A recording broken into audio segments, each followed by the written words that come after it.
इमाद हुसैन है। मोहम्मद अली जौहर यूनिवर्सिटी हमारा फ्यूचर है, ये टूटना नहीं चाहिए। अपने चीफ मिनिस्टर से क्या मैसेज देंगे? योगी जी, इसे तोड़ना नहीं है, ये हमारा फ्यूचर है। इस यूनिवर्सिटी को तोड़ा नहीं जाए, ये हमारा फ्यूचर है। हम बड़े होकर इसमें पढ़ेंगे, ये हमारा भविष्य है। भविष्य एक तरफ कोसी नदी है, कोसी मैया हम बोलते हैं उसको, और दूसरी तरफ ये वो थोड़ा आगे स्वार रोड है, इधर रामपुर है और इधर आम गाँव की बस्तियां हैं। जब लोग कहते थे ना फिल्मों में यूं करके ये रामपुरी चाकू है, तो वो कहते हैं कि मेरे दिल को ठेस लगती थी कि मेरा रामपुर, और फिल्मों में इस तरह दर्शाया जा रहा है मैं चाकू की पहचान मिटा करके मैं कलम की पहचान बनाऊंगा। और वो दूसरे सर सैयद अहमद खान रामपुर के लिए बने, लेकिन इन्होंने रामपुर के उस कोने पर इन्होंने रामपुर यूनिवर्सिटी का नाम डुबोने के लिए इतना बड़ा लाखों रुपए खर्च करके चाकू लगाया है। क्या रामपुर में चाकू लगाने की जरूरत थी? यहाँ तक कि डीएम कार्यालय में चाकू टंगवा दिए गए। कोई भी कानून प्रोस्पेक्टिव होता है, रेट्रोस्पेक्टिव नहीं होता। तो 2024 से ही लागू होगा। अगर 2024 के बाद कोई बिल्डिंग बनी है तो आप आरडीए से नक्शा पास करा लीजिए, पंचायत के नक्शे आरडीए पास कर दे। ऐसा तो नहीं ना हो सकता था। हालांकि आज शाम 27 तारीख को होते होते वो फैसला होल्ड पे कर दिया गया है। फिर भी ये खबर आपके लिए जानना इसलिए ज़रूरी है क्योंकि यहाँ के छात्रों का कहना है कि जब तक ये परमानेंट सोल्यूशन यानी कि इस फैसले को तोड़ने के फैसले को रद्द नहीं किया जाता, ये फैसला फिलहाल टेम्परेरी ही माना जाएगा और वो यहाँ पर धरने पर बैठे रहेंगे। तो इसीलिए इस स्टोरी को आप देख लीजिए ताकि आपको ये अंदाज़ा हो जाए कि रामपुर में एक ऐसी यूनिवर्सिटी भी है जहाँ पर लोग जान से ज़्यादा अपनी यूनिवर्सिटी को प्यार करते हैं, जान से ज़्यादा अपने स्टाफ से प्यार करते हैं, अपने टीचर से प्यार करते हैं, वाइस चांसलर से प्यार करते हैं। इसको आपको देखना बहुत ज़रूरी है। नज़र डालिए इस खूबसूरत स्टोरी पर।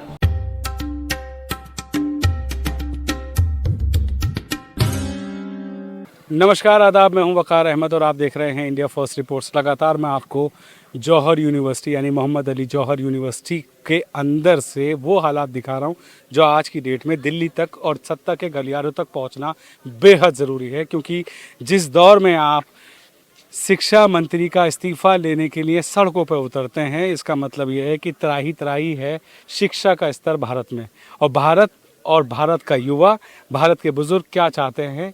एक रोटी कम खा लेंगे लेकिन अपने बच्चों को अच्छी शिक्षा दिलाएंगे ताकि जब शिक्षा होगी तो सवाल होंगे। वर्ल्ड क्लास फैसिलिटी जो मैंने आपको अब तक दिखा दी, ऐसी यूनिवर्सिटी की 40 भवनों में से 38 भवन इलीगल बता दिए जाते हैं।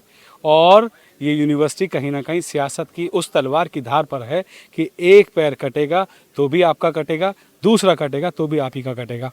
मेरे साथ कुछ यूनिवर्सिटी के पुराने स्टूडेंट्स हैं, सुपर सीनियर, कुछ लीगल एडवाइज़र भी हैं और रामपुर के बार एसोसिएशन के एक्स प्रेसिडेंट मट्टू साहब भी मेरे साथ मौजूद हैं। आप लोगों से बात करने के लिए और आप लोगों को इनकी बात पहुंचाने के लिए लगभग 2 दिन मैं यहाँ पर हूँ और कोना कोना, चप्पा चप्पा, बच्चा बच्चा, बुजुर्ग बुजुर्ग, जितनी आवाज़ें कोशिश होगी मेरी आप तक पहुँच सकें तो उतना बेहतर है। कुछ लोगों से बात करेंगे यहाँ पर। मट्टू साहब, बहुत बहुत शुक्रिया, thank you very much for on India first reports coming on. मैं आपसे जानना चाहता हूँ, मैं आपको रेगुलरली टीवी पर वॉच भी कर रहा हूँ, सोशल मीडिया पर आपके एक्सपर्ट राय भी देख रहा हूँ। जिस तरह से आपका नज़रिया इस यूनिवर्सिटी के लिए है वो क्या है और आने वाले दौर में आपको क्या लगता है, शिक्षा जीतेगी या पॉलिटिक्स? नहीं, शिक्षा जीतेगी। पॉलिटिक्स तो करने वाले पॉलिटिक्स करते रहेंगे और शिक्षा जीतनी भी चाहिए। ये मेरे साथ 2 बच्चे हैं, ये क्यों आए हैं? इन्हें फिक्र है अपने फ्यूचर की, क्योंकि हो सकता है ये दिल्ली यूनिवर्सिटी पढ़ने ना जा सकें, ये बनारस हिंदू यूनिवर्सिटी पढ़ने ना जा सकें, ये लखनऊ या इलाहाबाद यूनिवर्सिटी पढ़ने ना जा सकें, हो सकता है पीयू में ना, पंजाब यूनिवर्सिटी चंडीगढ़ पढ़ने ना जा सकें, लेकिन ये यहाँ पढ़ सकते हैं। और यहाँ इसलिए पढ़ सकते हैं कि मोहम्मद आजम खान साहब ने जब जौहर यूनिवर्सिटी बनाई तो उसके कॉन्स्टिट्यूशन में एक बात रखी कि जिनके पेरेंट्स नहीं होंगे मैं 100% ट्यूशन फीस माफ़ करूंगा, हैंडीकैप्ड बच्चों की 100% ट्यूशन माफ़ करूंगा और जिनके सिंगल पेरेंट्स हैं उनकी हाफ मैं ट्यूशन फीस माफ़ करूंगा और दुनिया की सबसे सस्ती शिक्षा यहाँ दूंगा।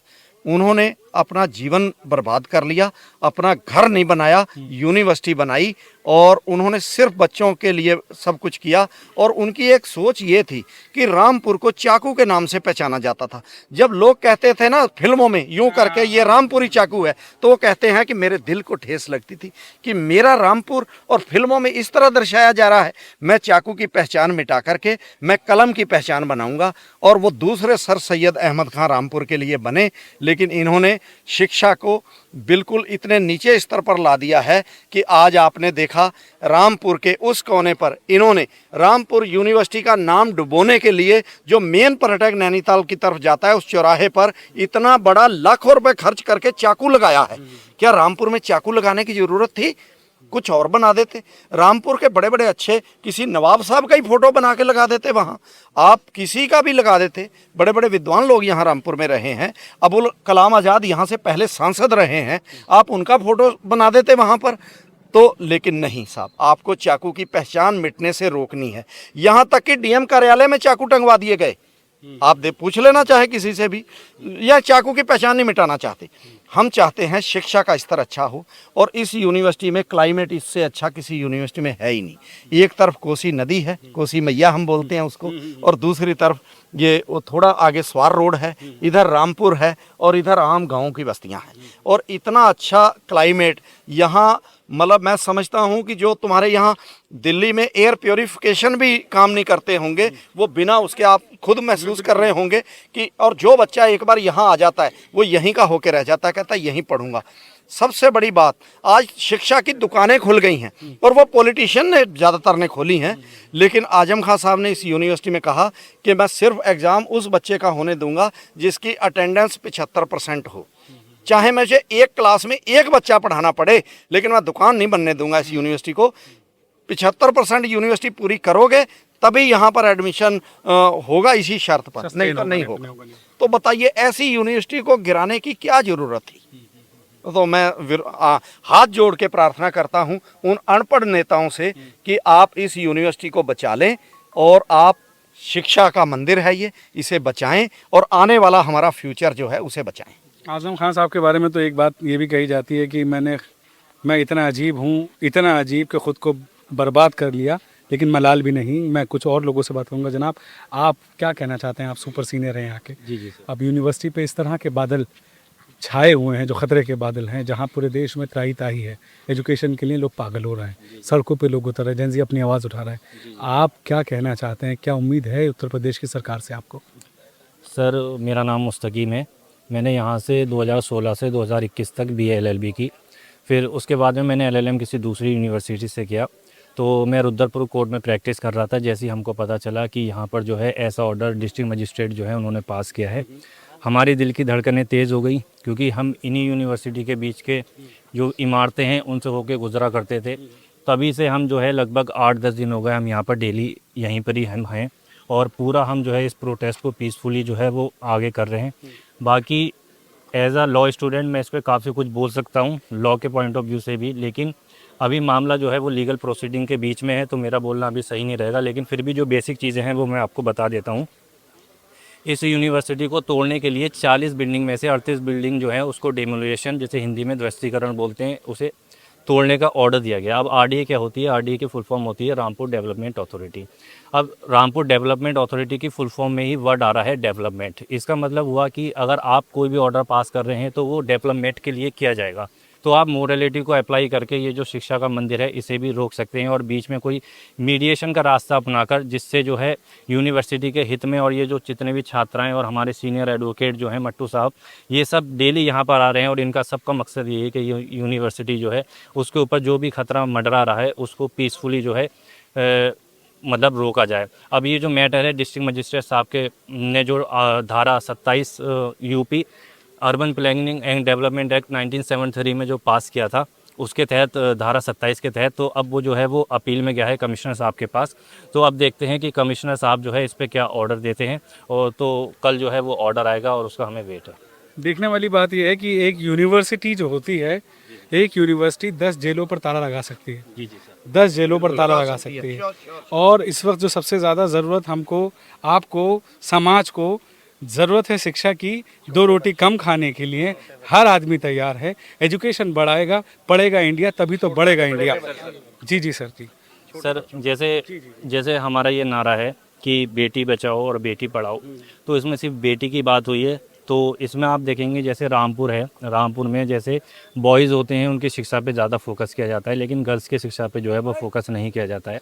तो जितने भी रामपुर या आसपास की जितनी भी छात्राएं हैं जो यहाँ पर आ सकती हैं, एजुकेशन हासिल कर सकती हैं, तो इन केस अगर इस पर ताला लग भी जाता है तो ये सब उनके जो फ्यूचर ब्राइट हो सकता था उसके ऊपर एक बिल्कुल स्टॉप लग जाएगा, और वो जो अपना आगे लाइफ जो है अच्छे से सरवाइव कर सकती थी, फिर वो जो है वो नहीं कर। प्रधानमंत्री का कहना है कि बेटी पढ़ाओ बेटी बचाओ, तो उसके ऊपर है। मट्टू साहब, आपकी एक्सपर्ट रहा है, आपको क्या उम्मीद है? लीगल पॉइंट ऑफ व्यू से मैं पूछ रहा हूँ। लीगल पॉइंट ऑफ वो बात सही है कि पॉइंट ऑफ व्यू आप कितना दे सकते हैं? जब हम एडवोकेट्स जब किसी भी ऑर्डर के अगेंस्ट अपील करते हैं तो सबसे पहली लाइन ये लिखते हैं कि this order is against law, against fact and against jurisdiction. ठीक है, और ये 100% ज्यूरिसडिक्शन के अगेंस्ट है। डीएम साहब ने एक ऐसे कानून के तहत आदेश पारित किया है जो कानून इस यूनिवर्सिटी पर 2024 में लागू हुआ, और ये यूनिवर्सिटी बनी 2006 में।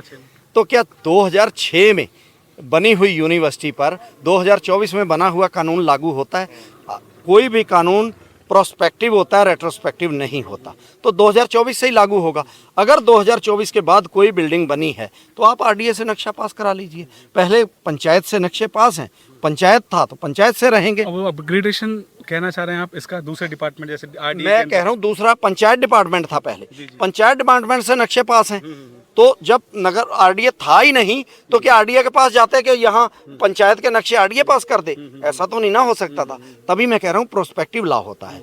और इसमें क्या हुआ है, यही इलीगलिटी हुई है, जो इलीगल ऑर्डर मैं बोल रहा हूँ इसको, मैं दावे के एक वकील होने के नाते जिम्मेदारी से इलीगल ऑर्डर बोल रहा हूँ। और हमें कॉन्स्टिट्यूशन पर बिलीव है कि कॉन्स्टिट्यूशन जो है वो हमेशा पॉजिटिव लॉ की तरफ है। बिल्कुल कॉन्स्टिट्यूशन पॉजिटिव लॉ देखा जाएगा कि ये यूनिवर्सिटी है, ये यूनिवर्सिटी है। It's a goal, the goal for the future of student of India. ठीक है, देश के छात्रों का फ्यूचर इससे डायरेक्ट जुड़ा हुआ है। 30,000 तकरीबन 3,000 एडमिशन होते हैं। यहाँ 3,000 से ज्यादा एडमिशन 3,000 होंगे, लेकिन एक समय ऐसा था यहाँ 30,000 एडमिशन थे। हर बार जब एडमिशन का समय आता है तो ऐसा ही कोई ना कोई मुद्दा छेड़ा जाता है जिससे कि एडमिशन्स ना हो पाए, तब जाकर के बच्चों को डराया जाता है। वो सारे काम सियासत बिगाड़ देती है। अभी जिस दिन ये प्रोटेस्ट यहाँ पर यूनिवर्सिटी का ऑर्डर आया, अगले ही दिन एक यूनिवर्सिटी दूसरी के लोग बिठा दिए गए कि ये यूनिवर्सिटी तोड़ दी जाएगी। जो बच्चा अंदर जा रहा था उसे कह रहे थे अभी तुरंत हमारी यूनिवर्सिटी में एडमिशन ले लो।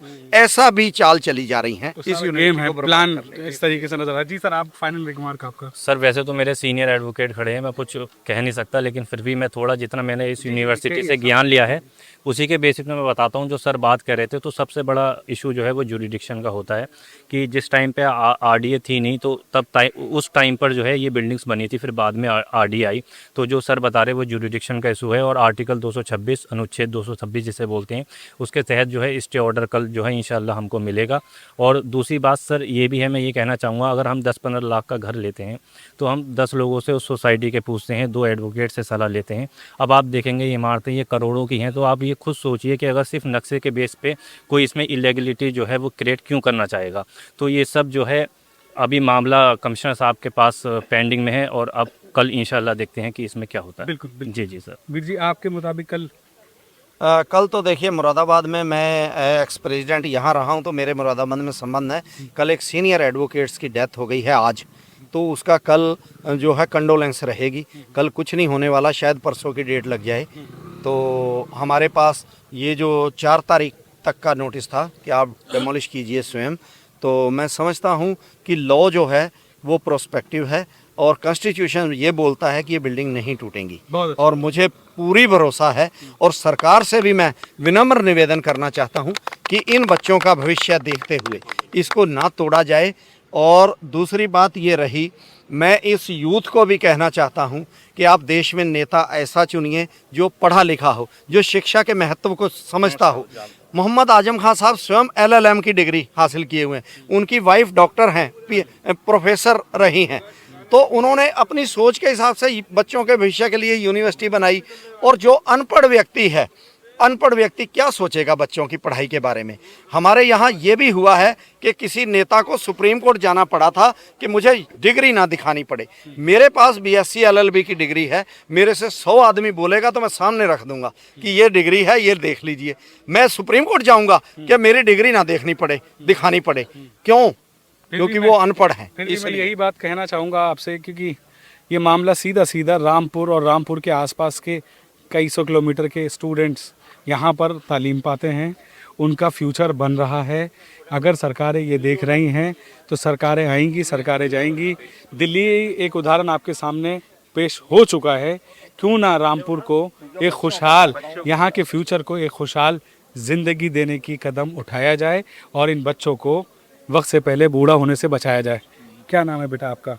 मेरा नाम मोहम्मद हुसैन है। मोहम्मद अली जौहर यूनिवर्सिटी हमारा फ्यूचर है, ये टूटना नहीं चाहिए। आपको बड़े होकर यहीं पढ़ना है। आप योगी जी से कुछ कहिए, अपने चीफ मिनिस्टर से क्या मैसेज देंगे? योगी जी, इसे तोड़ना नहीं है, ये हमारा फ्यूचर है। बेटा आप क्या कहेंगे? आपका नाम क्या है? माय नेम इज सराब खान। इस यूनिवर्सिटी को तोड़ा नहीं जाए, ये हमारा फ्यूचर है। हम बड़े होकर इसमें पढ़ेंगे, ये हमारा भविष्य है। भविष्य है। तो ये इन दो बच्चों का भविष्य है। आपने सुना, आप देख रहे हैं डायरेक्ट मोहम्मद अली जौहर यूनिवर्सिटी से वकार अहमद और इंडिया फर्स्ट रिपोर्ट्स लाइव देख रहे हैं।